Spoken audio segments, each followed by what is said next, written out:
you so much, Deanna, and a big thanks to the Balfour Project for inviting me and for everybody for joining.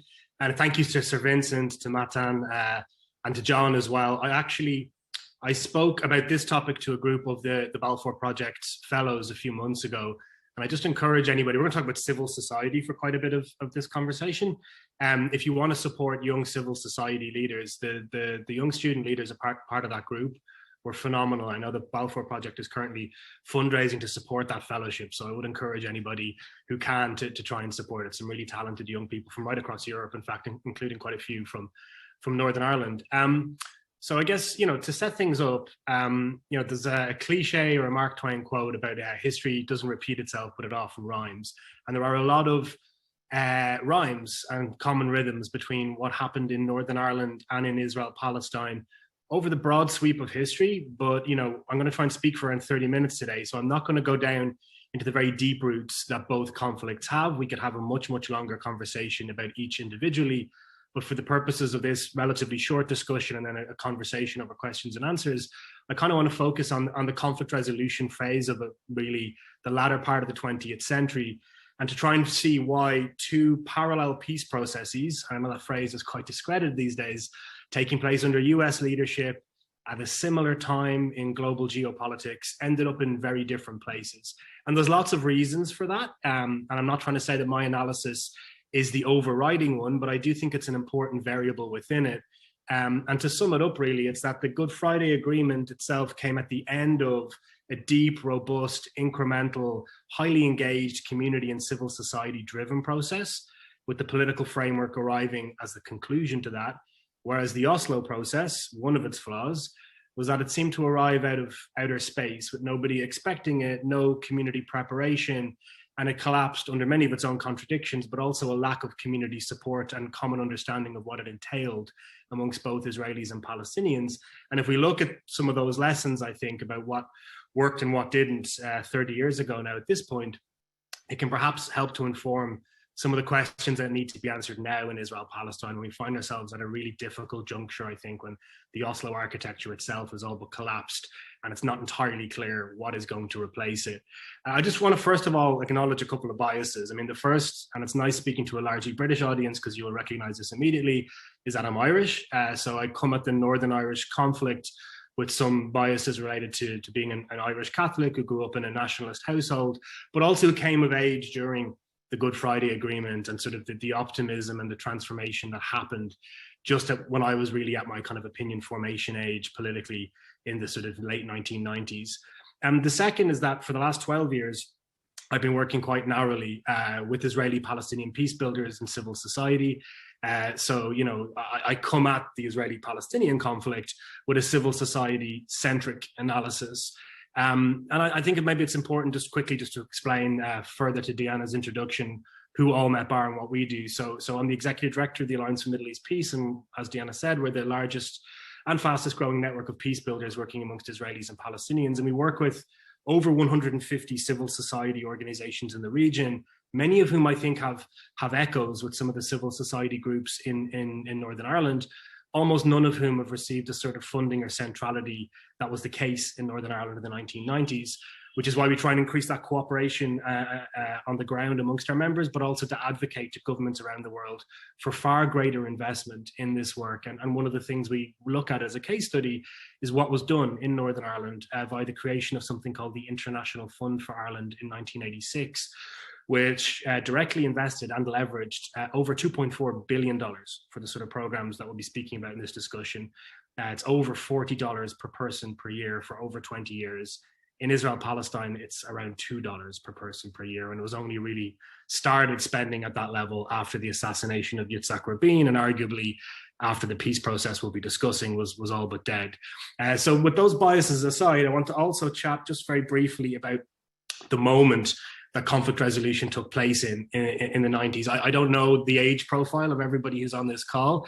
It's weird. The 90s still seems very recent to me, but it's obviously now history. And it was a historical moment where big, knotty, difficult international problems seem more soluble than they perhaps have done, particularly over the last few years. We had the Berlin Wall obviously collapsing in 1989. the Madrid Peace Conference in 1991, which is worthwhile reflecting on. It was, most of the states of the region around the table for the first time, with the Israeli-Palestinian conflict centered to it.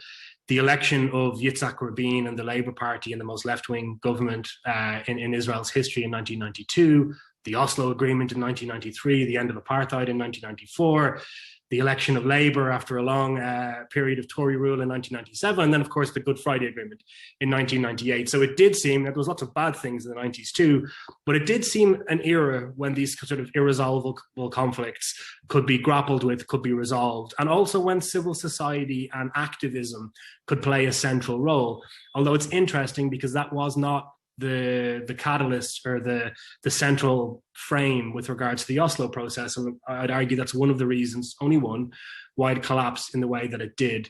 It's also worthwhile reflecting on the Troubles, on the Northern Irish conflict on its own for one second before we look at it comparatively, because again, for younger people and even for everybody else, when it begins to disappear into history, it's easy to forget just how violent and deeply embedded the Troubles were. I mean, nowadays it's a news feature, obviously, because of what happened with the DUP yesterday and the tensions the Good Friday Agreement has been under, particularly since Brexit. But whatever the imperfect reality we have now, it pales in comparison to how the Troubles were for most of the latter part of the 20th century.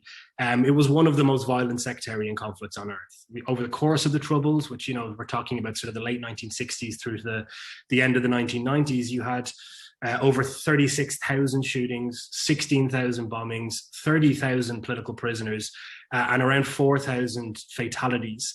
And this is a very, very small population. So if you extrapolate that out, I mean, for example, it's about 2% of the population who were killed or maimed over those decades. So in a UK context, that would be the same as 100,000 casualties. In the US, it would be 500,000. So this is an intensely violent, deeply embedded conflict. And I can tell you, growing up, and I think most people in Ireland and the United Kingdom felt this way, it was irresolvable. It was going to be with us forever. It was a problem to be managed. The peoples were irreconcilable. And those are things that we hear said about Israel-Palestine quite a lot now, and obviously also heard a lot about through the course of the 20th century.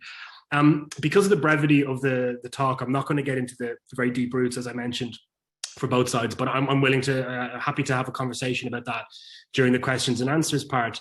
But it's probably worthwhile looking a little bit on the decades that led up to the conflict resolution era of the 1990s in both the Israeli-Palestinian case and in the Troubles. So in the 1970s, first of all, it was really the bloodiest decade of the Troubles.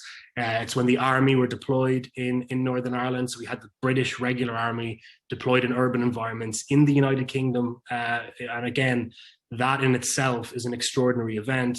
The Bloody Sunday obviously took place. You had attacks on mainland UK. You had the rise of the provisional IRA from the sort of ashes of the old IRA, and a younger generation of Irish Republicans really centering violent resistance and terrorist attacks in their theory of change. And then in parallel to that, loyalist paramilitaries who, again, increasingly were using sectarian violence, including involving collusion with some of the British security services, in a very deeply embedded, dirty war, essentially, by the mid-1970s. Now, what's interesting, again, the 70s were the bloodiest part of this. I think in 1973, there were terrorist incidents every 40 minutes for the entire year. So this is a high-intensity conflict. And very often in high-intensity conflicts, it spurs elite level diplomacy. People see just how out of control events are, and there's an attempt by political leaders and elites to try and find a conflict resolution paradigm quickly to graft onto it. In Northern Ireland, this was very interesting because something called the Sunningdale Agreement was ironed out by the moderate actors in both the unionist and nationalist communities in 1973. And it's very similar to the Good Friday Agreement. In fact, John Hume, who I think is one of the heroes of this story throughout these decades, he called the Good Friday Agreement, as did many other people, Sunningdale for slow learners, in that it took the next 3.5 decades, or 2.5 decades rather, for people to catch up to some of the content of it, but also for the communities to catch up to it. And I think there's a parallel between the strategy of Sunningdale, where elites converged on a British stately home to try and forge an agreement and then drop it into the communities who were resisting it, and Oslo, which again took place in secret, arrived, as I said, almost as if out of outer space, and with very little preparation for the communities themselves once it arrived. And of course, Sunningdale unraveled fairly quickly. The sort of more extreme actors on both sides of the sectarian divide worked to undermine it using both violence and political mechanisms. We did see civil society organizations beginning to mushroom in the 70s around the Sunningdale period. I mean, one important one was run by Betty Williams and Mairead Corrigan, the Peace People it was called. It won the Nobel Peace Prize, but it collapsed because it was essentially almost out on its own, where there was a high penalty to cross-community activism, and violence was deployed against the largely female leadership as well, and intimidation. And you had basically, by the end of the 1970s, the beginning of a very sort of grim era, essentially. So the assassination of Lord Mountbatten in Sligo in 1979, and of course the election of Margaret Thatcher with an incredibly tough set of policies on Northern Ireland, really in distinction to her predecessors. And again, in the 70s, there's a couple of other moments of overlap. I mean, Sunningdale happened at the same time as the Yom Kippur War in 1973. But then in 1979, when you had Thatcher elected and the assassination of Mountbatten, you obviously also had the Camp David Accords. So the Israeli-Palestinian conflict morphed at the end of the 1970s as well. The interstate nature of it, from the foundation of the State of Israel in 1948, really changed. Even though it was only Egypt making peace at that point with Israel, Egypt had the largest army, the largest population in the region, and it's suddenly been taken out of the geopolitical balance, essentially, as a belligerent nation, changed the nature of the conflict. And I would argue that from, say, 1980 onward, it no longer was an interstate conflict, although it maintained some of the sort of architecture of it, and certainly some of the rhetoric. It really became much more centered on the events between the river and the sea and the population in Israel and Palestine. You see, obviously, of course, in the dawn of the 1980s, the civil war in Lebanon and the Israeli invasion as well, the PLO being expelled to Tunis, and then again, the greater centering of events between the river and the sea. The further the PLO went, from Jordan initially, then to Lebanon, then all the way to North Africa, the more events in Israel, Palestine, and society there, the civil society groups that might grow up between the river and the sea, began to drive events. And again, that mirrors a little bit what was happening in the 1980s. We had hunger strikes taking place in Northern Ireland in prisons. Again, I mentioned we had 30,000 prisoners during the course of the Troubles. So, and that's another parallel with Israel-Palestine, where prisons for Palestinian prisoners became a place of political organizing. Many organizations spread from the prison environment. Many political ideas were cooked up by prisoners and then were tried to be socialized among civil society groups, again, in both Northern Ireland and Israel-Palestine. But I think it's fair to say that for the bulk of the 1980s, in both Northern Ireland and in Israel-Palestine, there was a lot of stasis in the conflict. It was grim, there was relatively regular violence, but then there was some disruptive events toward the end of the decade and the beginning of, we'll call it the long 1990s, I guess. And on the Israeli-Palestinian side, it's fascinating to watch these different dynamics take place at the same time.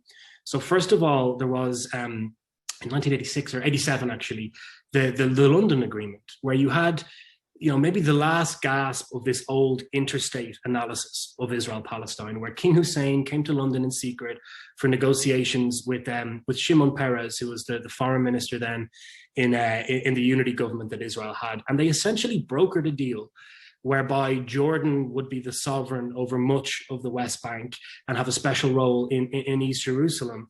Now, when that secret deal was taken back to Israel, Menachem Begin and the Likud party essentially torpedoed it.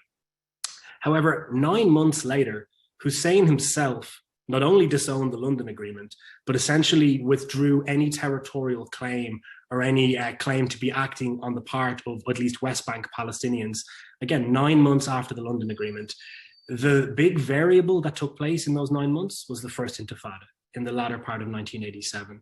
Again, initially a very civil society and civically driven organic uprising of Palestinians, initially in Gaza, and then spreading to the West Bank and to East Jerusalem, taking the PLO by surprise in Tunis and much of the rest of the world as well, and resulting in a change in the Israeli response, again, of focusing on what was taking place inside the occupied territories themselves rather than around the wider region. And I think it managed to create some of the dynamics which led later to Madrid and to Oslo, when the dynamics that took place on the streets of the West Bank and Gaza were taken up or arguably co-opted by the PLO toward a diplomatic agenda that wasn't necessarily in keeping with the conversation that was taking place amongst trade unions and civil society activists in the West Bank and Gaza. If we look at that same period in the late 1980s in Northern Ireland, you had again John Hume working diligently in the United States to change the conversation around Northern Ireland. And it's interesting, diaspora groups in both conflicts played an incredibly important role in framing the political conversation, particularly in North America, and in who they supported and incentivized in both territorial regions, in Israel, Palestine, and in Northern Ireland. For Hume, he had noted that the Irish diaspora in the United States, which numbers 40 million people, it's one of the largest ethnic self-identifying groups in North America, they essentially were sometimes incentivizing some of what he saw as the most toxic behavior in Northern Ireland, often raising money for guns and for weapons and to sort of justify or further incentivize violent actions in Northern Ireland. He went and lobbied and advocated with some of the leading lights in the Irish American community at a civic stage and also in Congress. There was 4 members of Congress who were called the Four Horsemen and essentially drove Irish American policy in Capitol Hill. And he made the case, again, both to those civic organizations right across the United States and to those political leaders, that the way in which Irish American solidarity should be expressed needs to be by incentivizing a real peace process, by taking the luxury or the benefit of not being in the conflict as Irish Americans and using that to try and incentivize the better angels of those who are living there themselves.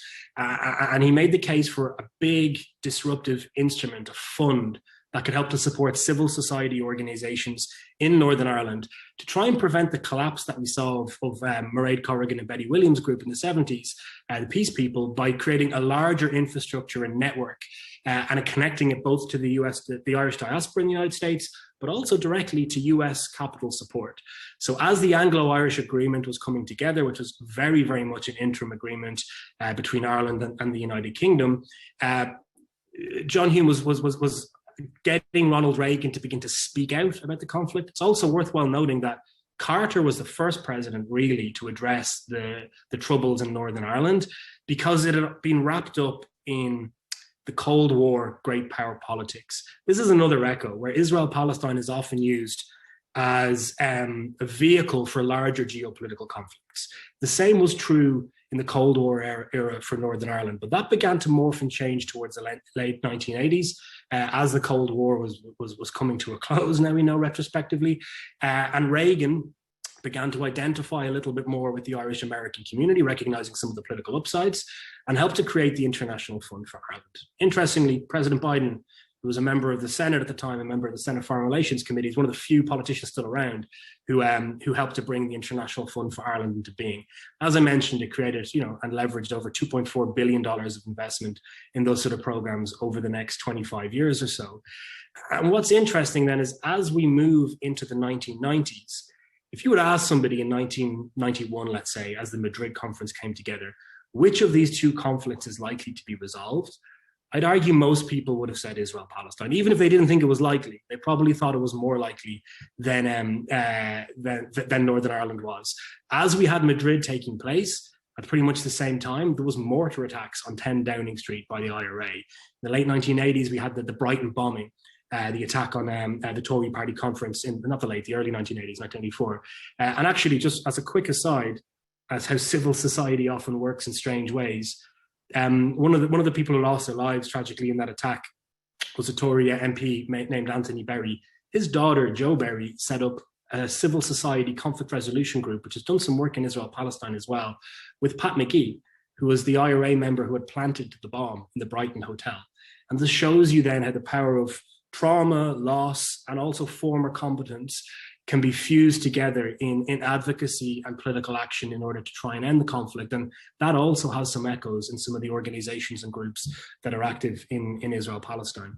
But coming back to the early 1990s, as I mentioned earlier, we had the Madrid conference in 91 and the real pressure that was put on Israel by the Bush administration, the first Bush administration, to participate. And that was important. Again, the US used pressure and leverage on a close ally like Israel to participate in this conference. In many ways, the same sort of pressure was applied on the United Kingdom, a very close ally by the United States, in order to facilitate a real peace process. And we haven't really seen in the Israel-Palestine space since, maybe with the arguable exception of the settlement freeze during Barack Obama's first term, US presidents trying to use that sort of leverage toward a meaningful path toward a peace process. And it needs to be done in tandem with those sort of civil society engines and vectors that I spoke about earlier.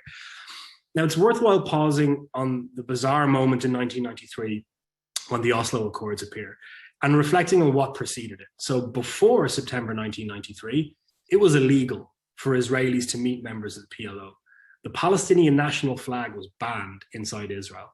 In Palestine, there was very little sort of day-to-day contact beyond the economic reality and utility amongst Israelis and Palestinians, although interestingly, there was far fewer physical impediments between the West Bank, Gaza, and Israel than there is today.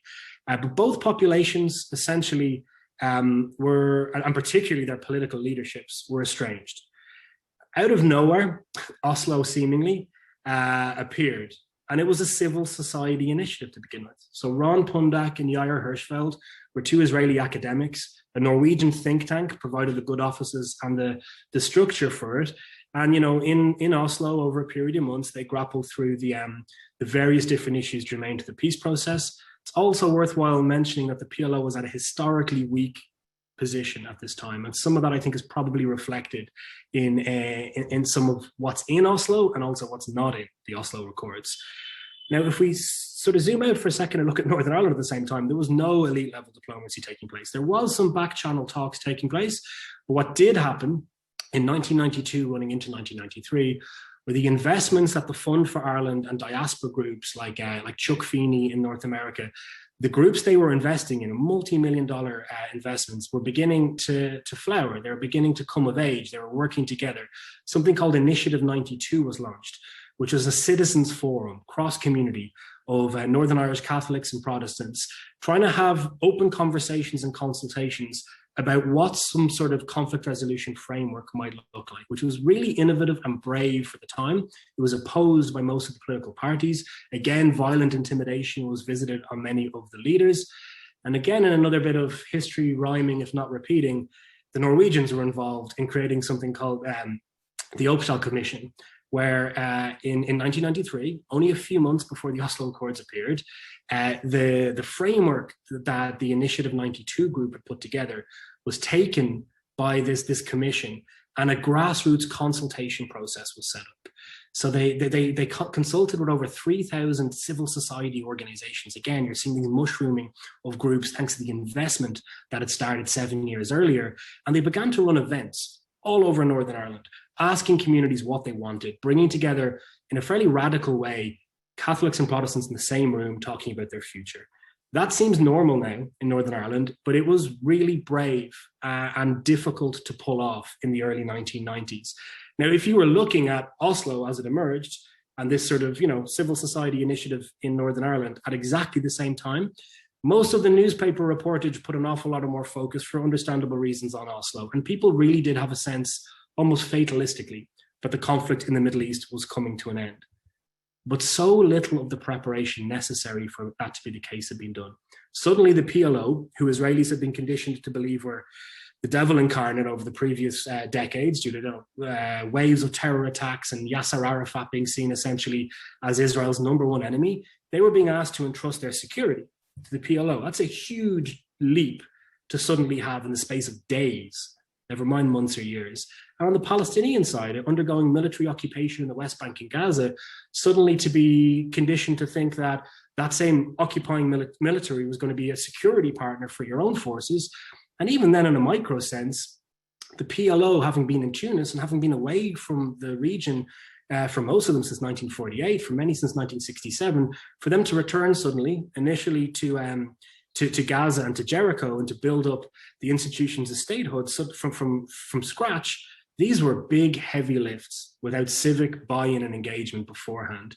And if you look back on the record of the speeches of both Israeli political leaders and Palestinian political leaders at the same time, they represented Oslo in very different ways to their populations. They accentuated parts that were slight elements or weren't even there in many cases, and created senses of expectation in both populations, which were ultimately likely to be disappointed. Still, nonetheless, with all of those failings, it's worthwhile remembering that Oslo was popular when it first emerged, even without that civic preparation that occurred beforehand. In 1994, January 1994, so 3-4 months after the Oslo Agreement had been announced, 64% of Israelis believed Oslo was going to end in a two-state solution, even though it wasn't in the Oslo Accords, and even though the Israeli government were not saying it was going to go towards a two-state solution. And with that understanding of what Oslo was, 61% of Israelis supported it. Yet 1 month later, in February 1994, Baruch Goldstein entered the Cave of the Patriarchs in Hebron and killed 29 people, injuring, I think, over 120 people. One of the most horrific attacks in the course of the violence, particularly in the latter decades of the Israeli-Palestinian conflict. Now, before that attack, there had been 2 suicide bombings that Hamas had launched inside Israel proper.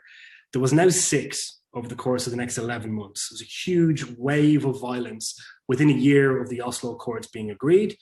And very quickly, that level of support, just dealing on the Israeli side, first of all, began to dissipate. I think by January of 1995, so 1 year after the poll that I quoted earlier, support for a two-state solution had dropped to 35%. It had nearly halved in the space of a year. It shows you how shallow that support had been and how easily overturned it could be by violence. Similarly, on the Palestinian side, the lofty promises of what Oslo was going to entail were not materializing. Settlement growth was continuing. The violence at the Tomb of the Patriarchs did not result in settlers being evacuated from Hebron, as many people had urged Yitzhak Rabin to do in the immediate aftermath.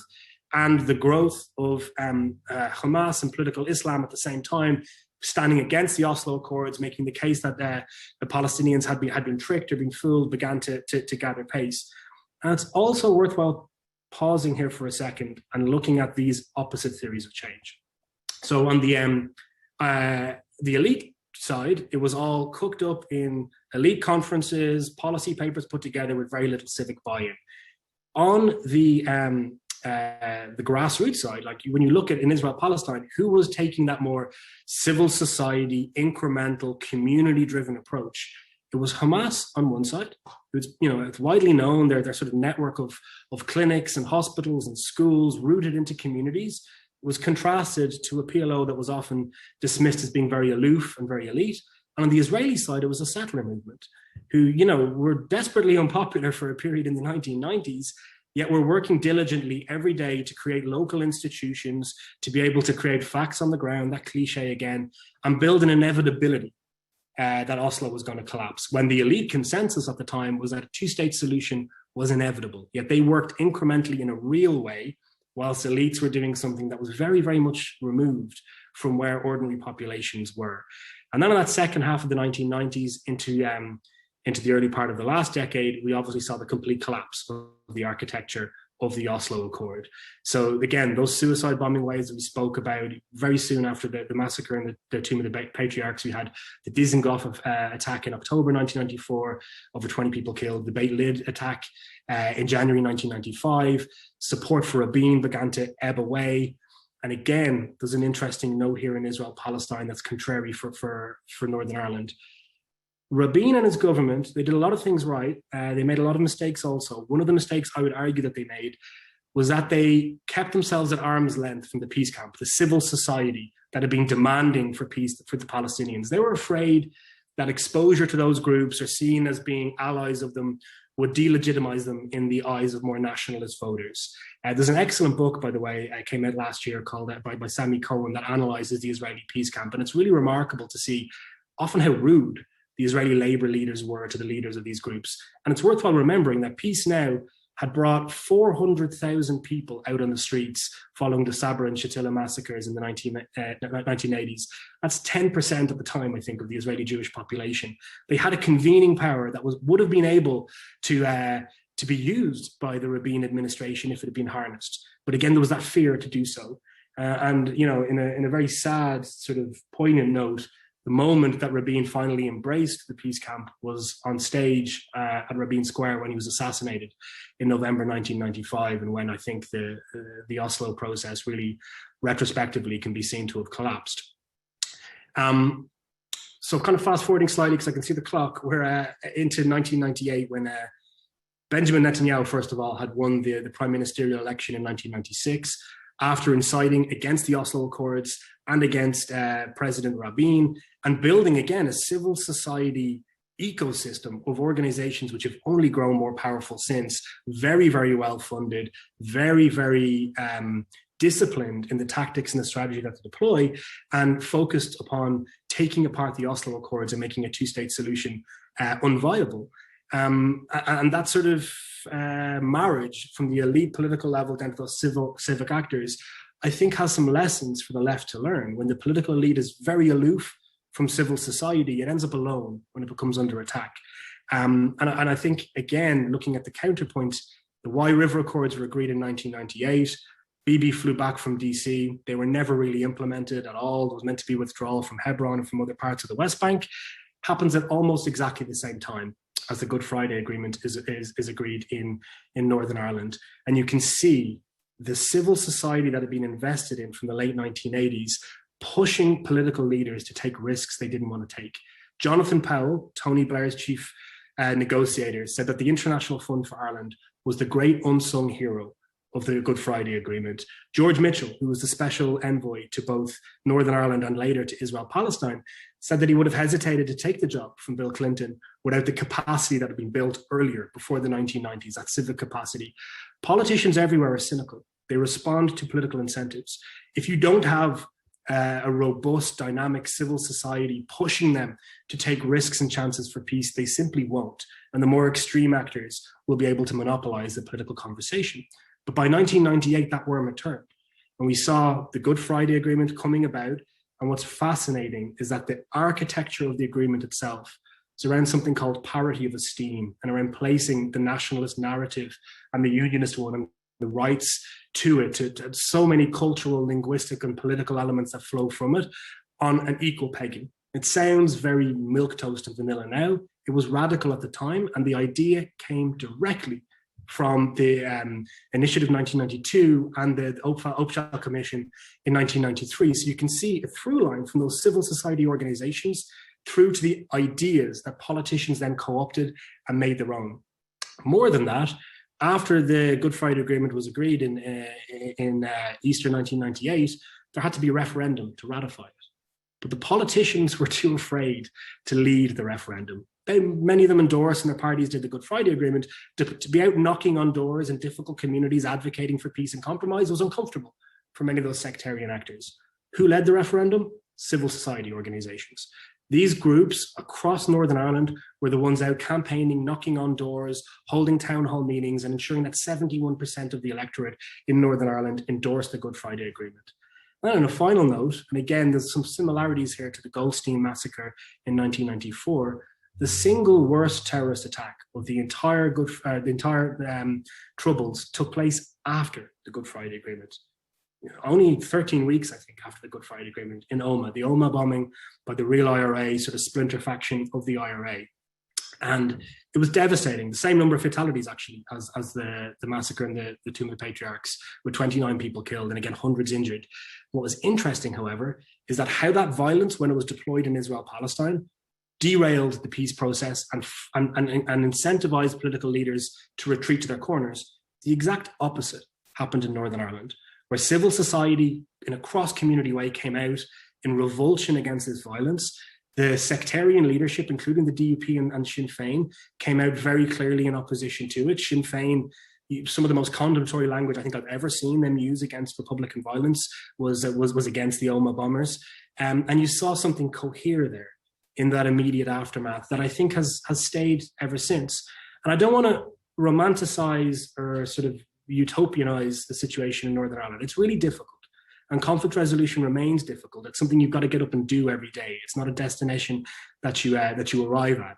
But what's interesting is that for all the political failures, including the collapse of the Stormont executive a few years ago, and some of the civil society unrest that we've certainly been seeing over recent weeks, it is those civic actors who are really pushing and incentivizing the peace to be kept, who are doing very brave things at a micro and local level, filling the vacuum very much that I think the DUP and Sinn Féin often leave in their wake.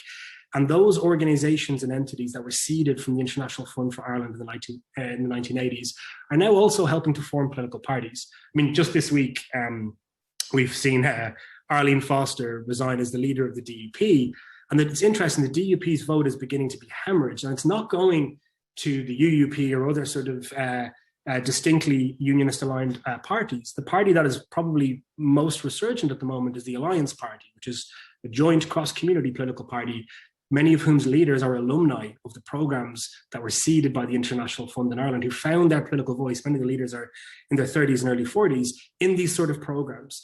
And we see that in Israel-Palestine too, but at such a micro level, because we've never funded them at the sort of the level where we know they changed lives individually, but to be able to change whole communities and society.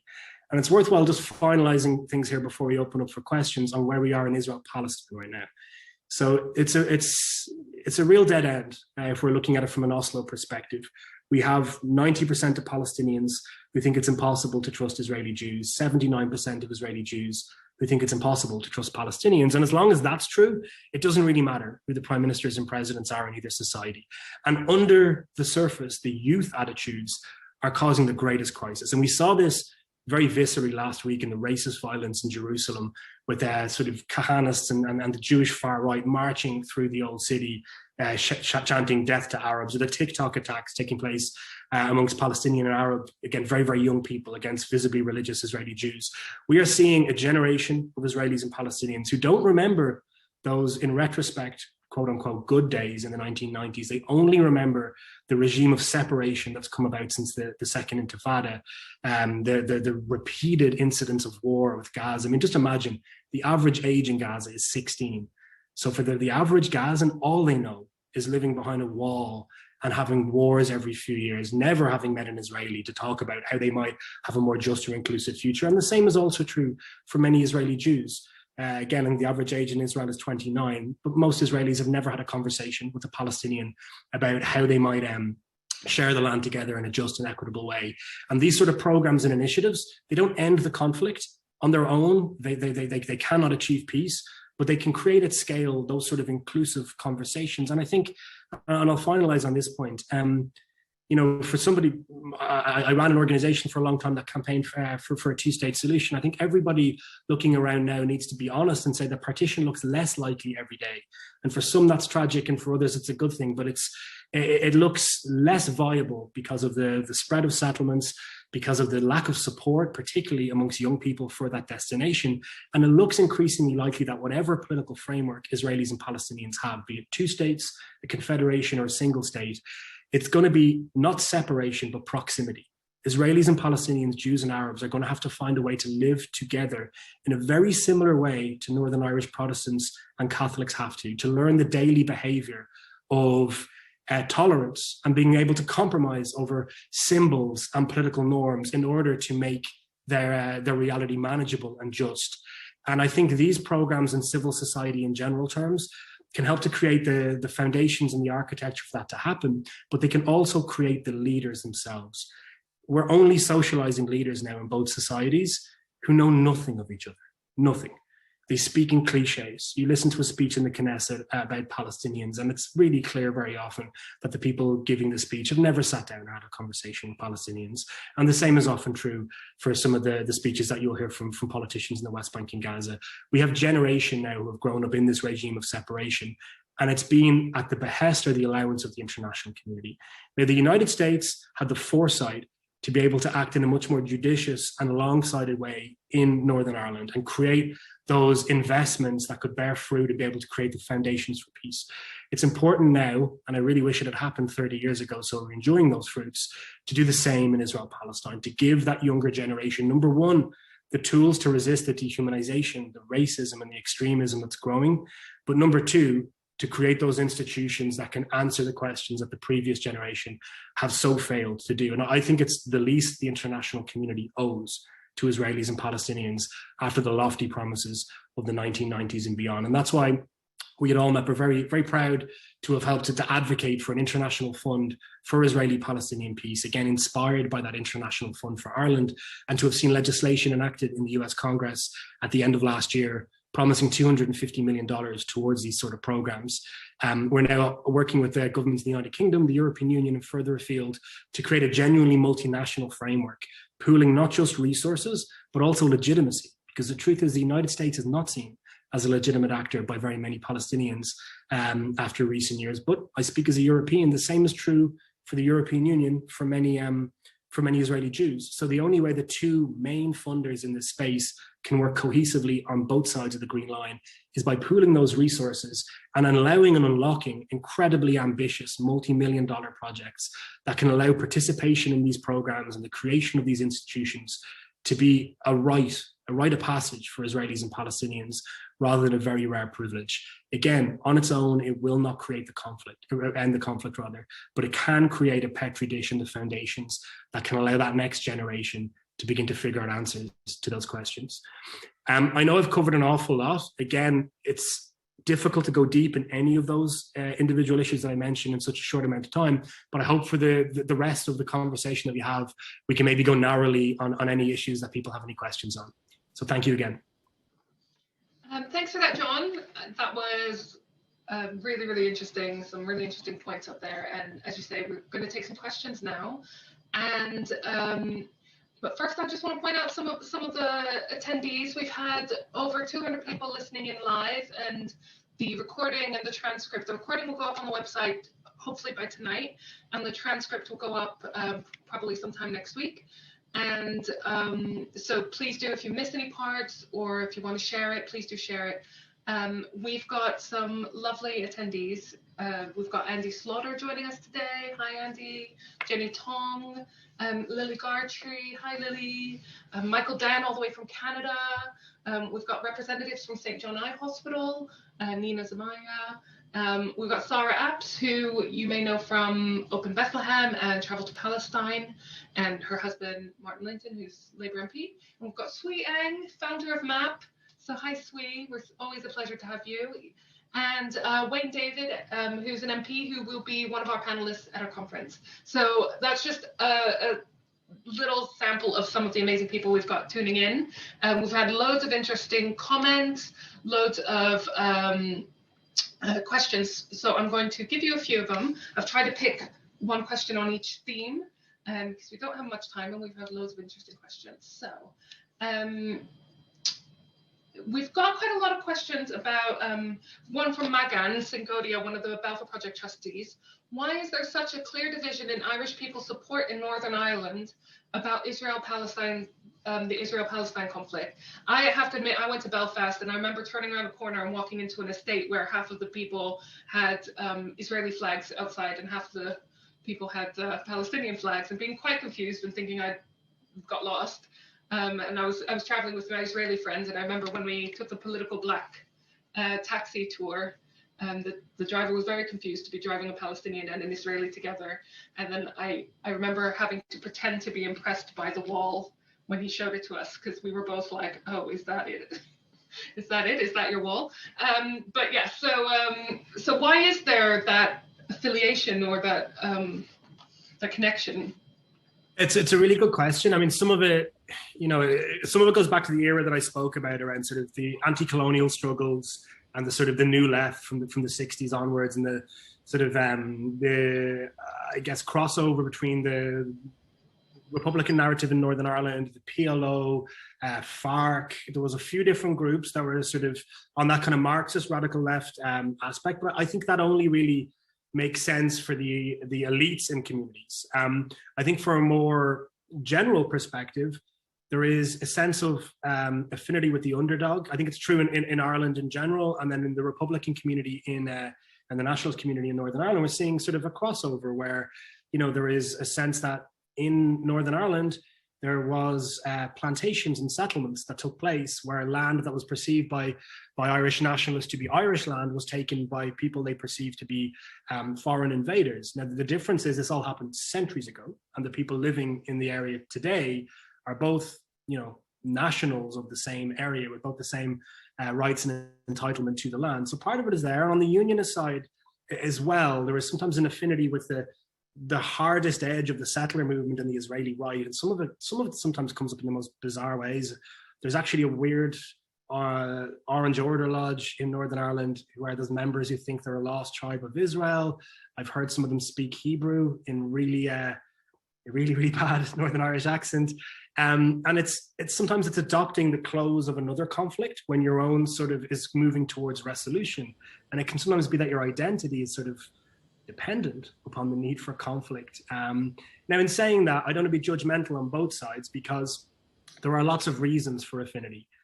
One interesting point is that I don't know I have any data on this, but I've been told I come from a fairly nationalist family, by my dad that back in the sort of early 60s, many Irish people actually aligned themselves with Israel when Israel was seen as having been fighting against Britain to found the state in 1947 and 48. And then obviously in 67 and the start of the military occupation, the role of the underdog, not just for Irish people, I think more generally around the world, and the centrality of the Palestinian experience changed that. And I think it's fair to say that today in Ireland in general, and amongst nationalists probably in Northern Ireland, it's one of the most pro-Palestinian societies, I think, in Western Europe. And I've brought Israelis and Palestinians to Northern Ireland for tours, and they oftentimes find it a bit strange to find these people very far away from the region whose identity is wrapped up in their problem in Israel, Palestine. But in saying that, sometimes the solidarity can also be expressed in ways that are quite helpful.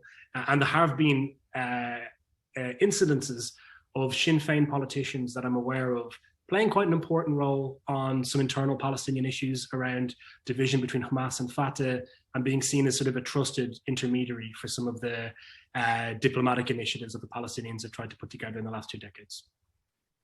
Thanks. We've got a couple of questions and comments. One from Ian Chalmers. I think Tony Greenstein touched on this. Comments about Almap's response to the recent reports by B'Tselem and Human Rights Watch, publicly, calling out Israel on its apartheid policies. So, have you, as Almap, responded to this, or have you got any comments on it for us now?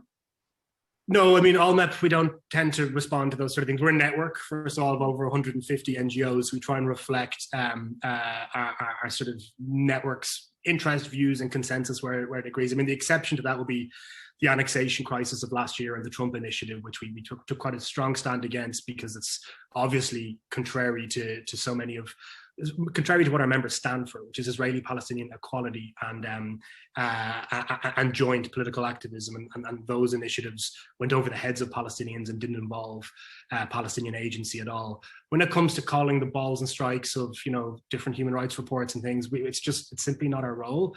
What I would say is that labeling what is there is important. And I don't want to take away from that in any way, but also a strategy to get out of it is also incredibly important. And there's none of these strategies should be seen as exclusive of others. So the one around accountability and the pursuing of rights and international forums is very, very important. And I would say that it shouldn't be seen as in a tension or conflict with the grassroots organizations on the ground who are trying to organize Israelis and Palestinians. In my own perspective, I've seen the international community let down Palestinians and Israeli-Palestinian peacemaking so often that I would try and make sure that no strategy is purely international and that you have a part of it that's wrapped up in activism and political action on the ground. And the other thing for the Human Rights Watch report I want to say is that Omar Shakir, the author of it, has been accused of some pretty awful stuff in the last 24 hours that I've seen. And I just want to say that, this is a side tangent, one of our members was imprisoned last year in Gaza, Rami Aman, for having a Zoom conversation with Israelis. Omar and Human Rights Watch, more than any other organization, were campaigning for his release. We're doing incredible stuff behind the scenes to make it happen. And I think the way in which he applied the same norms that maybe have upset a lot of people around that report. And again, I don't want to get into the terminology on it, but just it's obviously very difficult for a lot of people to hear. I'd like people to remember that when there was an issue where a Palestinian was imprisoned in Gaza for activism with Israelis, which is controversial amongst many Palestinians and Palestinian solidarity activists, Omar applied the exact same moral prism to that problem as he would have if it was Israel infringing the rights of a Palestinian activist. I think that's important to say. Thanks for that answer. You said I could ask you tough questions, so I'm going to. We've got a question from Ben White. So the fact that the International Fund has attracted support across the political aisle is often presented as one of the main achievements. However, the fund's support include groups like AIPAC and Conservative Friends of Israel, who regularly denigrate Palestinians and their rights, and who actively work to thwart accountability for war crimes. What is it about the fund, do you think, that attracts those group supports? And what would an organization have to do to have its support declined or disowned? Well, we've never declined any organization support for the International Fund. And it's fair to say that it has support on the sort of pro-Israeli right, but it also has to be said that it has support on the pro-Palestinian left as well. It's very unusual in that sense, both within Congress and amongst supporting organizations. So for every AIPAC endorsement, there was also J Street that have endorsed it. We have Churches for Middle East Peace who have endorsed it as well. The New Israel Fund have endorsed it. One of the problems is we've had fewer Palestinian organizations than I would like endorse it, and part of the tension here is with BDS, obviously, where we're bringing together Israelis and Palestinians. We think it's incredibly important to do that, and that sometimes gets wrapped up in a conversation around boycott. So if there is a little bit of a discrepancy there in that sense, but as legislation in the United States goes, I have never seen a broader tent of organizations endorsing a piece of legislation that has passed ever. And I think to answer the second part of Ben's question, it's probably because a lot of people can disagree on final status, and I'm talking about particularly in the American context here, and on various different elements of an analysis of the Israeli-Palestinian conflict. But when you see the attitudes that young people are coming up with, when you see events in Jerusalem last week, for example, it's pretty hard for people to say that's a good thing. And we have these programs that are demonstrated in study after study to be effective in countering those attitudes and disrupting them and creating a very different environment for young Israelis and Palestinians. So it creates essentially a point of commonality between actors who wouldn't ordinarily co-sign the same legislation. And I think that is true in the UK and in Europe as well. What I would also say is, of all the organizations endorsing it, it's nobody's top priority. And that's important to say. So it's a very wide concert of people who endorse it, but all met by the organization who are pressing it every day. And I think that's part of the problem also, that lots of other initiatives and ideas, they capture an awful lot of energy from organizations and from activists. And it's important to try and find these things that some people can agree upon, that politically are viable, that can produce funding, and that can also allow some of the other activities and organizations to prosper as well. And I think it's important to not see something like this to be in competition or in tension with other priorities from organizations on the left or on the right. I've got one from Veronica Plowden now.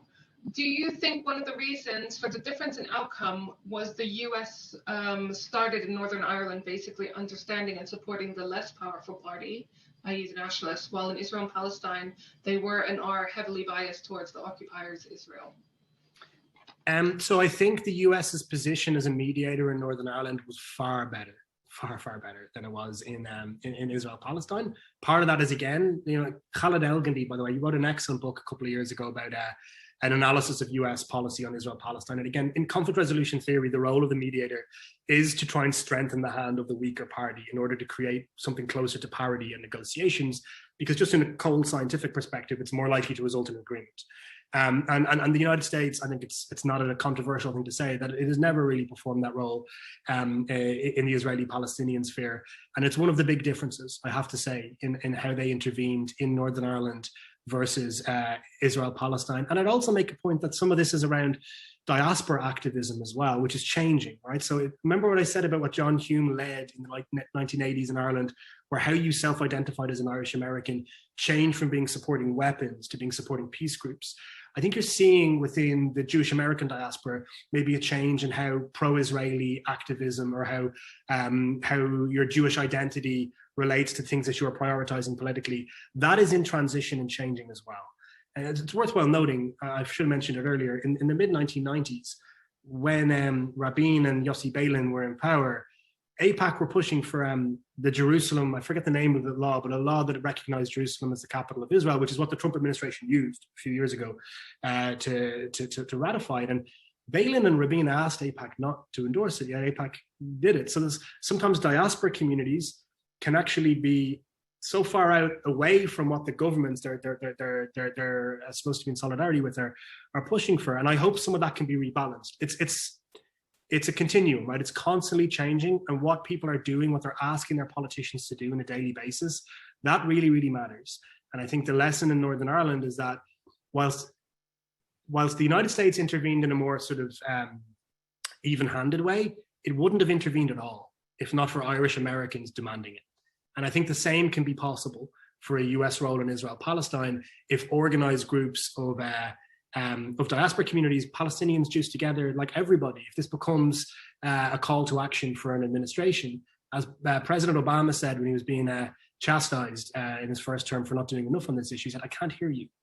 Basically, I'm not getting letters from you. I'm not getting phone calls from you. You're not pushing me to do this. But there's other people who are pushing me to take different action on these issues. And I think smart advocacy towards now, with the Biden administration being in place, can move to a more sort of involved and activist position from the United States over the next 3.5 years. Thanks for that. I'm going to take the last question now because we are almost at time, but I have said that I will be passing on the chat box to John so that he will be able to read everyone's comments and so forth. This comment has come from Peter Brain, but we've had similar questions on the same theme. I would like a comment on whether two communities can coexist and whether in Northern Ireland they actually do now. It's a great question. So yes and no. So one of the tragedies in Northern Ireland is that more children are being educated in sort of segregated schools than was the case before the Good Friday Agreement. One of the flaws of the Good Friday Agreement is that it crystallized power sharing, which was necessary at the time, in a way that sort of pits the communities against each other a little bit. And that tension is where policy is produced. But I think it's changing. I think what's really interesting, the largest group of people in Northern Ireland are people who are self-identifying as neither Republicans or Unionists. The largest growing voter in Northern Ireland are non-Unionist party voting Protestants. You have now in Northern Ireland a whole new ethnic identities after immigration that aren't based upon whether you're Catholic or Protestant. And I think the civil society capacity that was generated, that helped to deliver Good Friday, that helped to sustain it when politicians failed, that can now be deployed, I hope and think, toward reimagining what comes next. Because I don't think the Good Friday Agreement is a final status agreement. It's an interim agreement. And what it's created is the space, historically, politically, and socially, for the violence to ebb away, for rooms where conversations can happen to be created.